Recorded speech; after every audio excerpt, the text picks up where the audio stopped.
महाराष्ट्राचे उपमुख्यमंत्री अजित पवार यांचा विमान अपघातात मृत्यू झाला आहे, अशी माहिती नागरी विमान महासंचालनालयाने दिली आहे. दिलेल्या माहितीनुसार या विमानात एकूण 5 जण प्रवास करत होते. त्यामध्ये अजित पवार, त्यांचे स्वीय सहाय्यक, एक बॉडीगार्ड आणि 2 पायलट्सचा समावेश होता.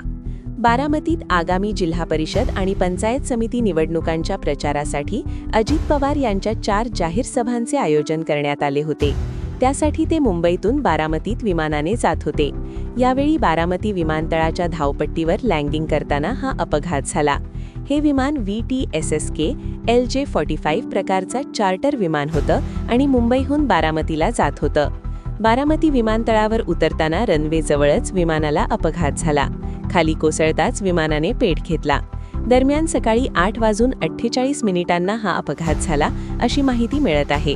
त्यांच्या अशा अचानक झालेल्या अपघाती निधनामुळे संपूर्ण महाराष्ट्रात हळहळ व्यक्त केली जात आहे. Bureau report, Konkan live. आपण पाहत आहात कोकण लाईव्ह, प्रत्येक बातमी आपली.